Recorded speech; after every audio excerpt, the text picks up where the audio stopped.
السلام عليكم، ازيكم حبايبي؟ عاملين ايه؟ اهلا بكم في مطبخ ام علي. النهارده هعمل معاكم صينيه رز معمر في الفرن وطاجن باميه باللحمه. اكله مصريه اصيله من ورا الخيال. لازم تجربوها ان شاء الله، هتعجبكم قوي. قبل ما نبدا، سموا بالله صلى الله على الرسول. هنا معايا الرز اهو، ده 6 كوبايات رز، يعني كيلو ونص. ومعايا برضو كيلو ونص لبن. اللبن بخير يا جماعه، شايفين السمنه عليه ازاي؟ ومعايا الملح. وهنا بقى البامية معايا كوبايتين عصير طماطم، وبامية مقطعاها كده، بصلاية، ونص معلقة توم مفروم. اول حاجة هنحط اللبن كده يسخن على النار. هننزل عليه بالملح ونقلبه كده مع بعض.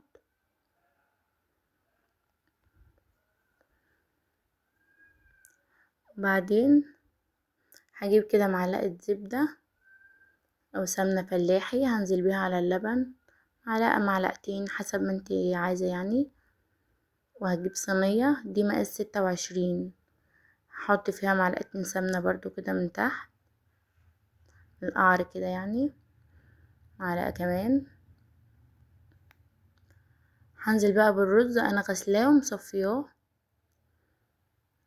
هنزل بالرز كده. لازم الصينية تكون ناقصة كده عقلة صوبع او عقلة ونص، تشوفيها بايدك كده عشان تحطي اللبن عشان تستوي معاكي في الفرن. اللبن سخن معايا اهو، الزبدة ساحت فيه. هنزل بقى بيها كده على الرز واروح بقى على الفرن. هنا بقى اجيب حلة تانية عشان البامية. هنزل برضو بمعلقة سمنة كده اهي، معلقة سمنة. احط معلقتين زيت، عايزة تحطي كله سمنة بس كله زيت بس، حسب الرغبة يعني. هنزل بقى بالبصلاية كده اقطعها صغير، وهقلب معايا كده. هي بدأت تصفر كده، هنزل بنص معلقة الثوم مفروم واقلب كله مع بعضه. وبعدين هنزل عليهم بالبهارات، انا نسيت احطها الاول في اول فيديو مع المقادير. هجيب البهارات هنزل بيها، معايا توابل كده وبهارات وفلفل اسود، هنزل بيهم واقلبهم. طلعوا ريحة جميلة كده، يتشوحوا مع البصلة كده. البصلة هتصفر معانا، وهنزل بكوبايتين عصير طماطم كده زي ما انتوا شايفين يا حبايبي. هقلب تقليبة حلوة كده. سبكت معايا الطماطم اهي زي الفل كده. هنزل بالبامية بقى، هنزل كده بالبامية واحدة واحدة كده. نزلت بالبامية معايا تاخد غلوة واحدة بس. كان عندي لحمة كده كنت سلقاها في شوربة عادي، شوحاها وسلقاها. هجيب حوالي ربع كيلو كده وهقطعه صغير وهنزل بيه على البامية.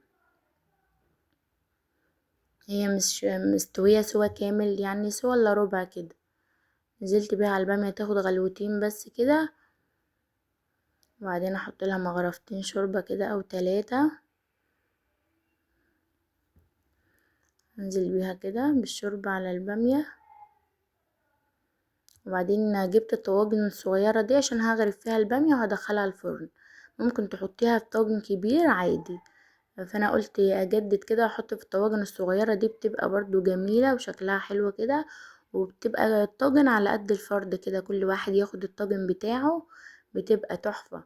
عايزة تحطي في طاجن كبير براحتك، الطواجن دي برضو صغيرة كده بتحطي فيها بتبقى جميلة.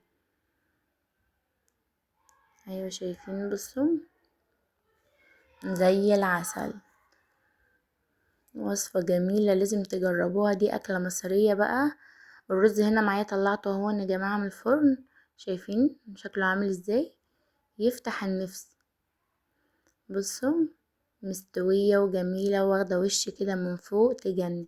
والبامية انا حطيتها في الفرن وطلعتها دلوقتي اهي. بصوا بقى شكلها عامل ازاي. تقدميها بقى كده جنب الرز، كل واحد ياخد الطاجن بتاعه.